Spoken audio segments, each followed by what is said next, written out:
Hey, welcome to the Explainer. Today, let's just take a breath. We're going to step away from all the noise for a little bit and focus on a really simple but wow, incredibly powerful idea. And it's inspired by something we see every single day. So I saw this quote the other day, and it stopped me in my tracks. Be like water, not luxurious, but valuable for life. There's just so much packed into those words, isn't there? It really got me thinking, what does it actually mean to be valuable, essential for life, instead of just, fancy and luxurious? And that's really the big question we're going to tackle in this explainer, right? What can this simple, everyday element possibly teach us about living a life that's more meaningful, more resilient, more impactful? Well, as we're about to see, the answers are literally all around us. Okay, so let's dive into the first lesson water teaches us, and it's this kind of wisdom of being formless. It's all about the incredible power of adaptability. I mean, really think about it for a second. Water never just smashes against a rock hoping the rock's gonna break. No way. It just flows around it. It's got no ego, right? It'll take the shape of anything that holds it, a cup, a riverbed, a vase, you name it. And that is just such a powerful metaphor for how we can approach the challenges in our own lives. And that is the key difference, you see. A rigid mindset, well, it's brittle. It fights back against pressure until eventually it just snaps.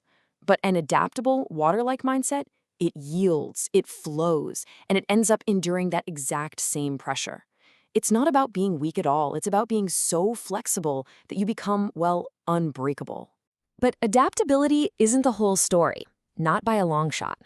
Water also has this incredible lesson for us about a completely different kind of strength. It's not about brute force, it's about a gentle, relentless persistence. I mean, just picture the Grand Canyon for a second. That wasn't carved by some single violent flood, was it? No. It was shaped over millions of years by the quiet, persistent, gentle flow of water. Every single drop did its part. It's just a profound reminder that all those small, consistent efforts, when you apply them over time, they have the power to change even the hardest, most formidable things in our path. It's a quiet strength for sure, but it is absolutely unstoppable. And this is where we get to the real heart of that original quote.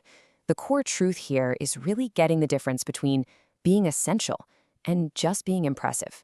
And let me tell you, when you get this distinction, it can totally change how you see your own place in the world. See, luxury, it's all about being desired. It's impressive, it's exclusive, but true value, that's about being needed. It's foundational. It's what holds everything else up. Water isn't trying to be anything special, and because of that beautiful simplicity, it ends up supporting all of life. This analogy just says it all, I think. A diamond is brilliant, it's rare, super impressive, it's pretty much the definition of luxury. But its value is something we totally made up. Water, on the other hand, is everywhere. It's simple, and it's absolutely essential for survival. So the lesson here is pretty clear. Strive to be essential in people's lives, not just decorative.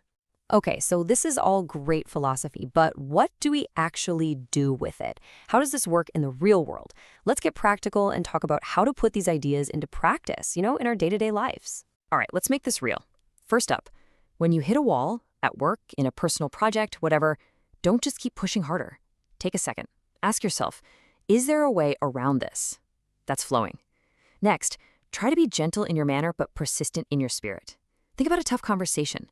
You can be kind and respectful, but still be totally firm on where you need to end up. And this third one is huge. When you feel confused or overwhelmed, don't force a decision. Just let your thoughts settle, like sediment in a glass of water. You'd be amazed how often clarity comes from just being still, not from struggling. And the last 2 points really tie it all together.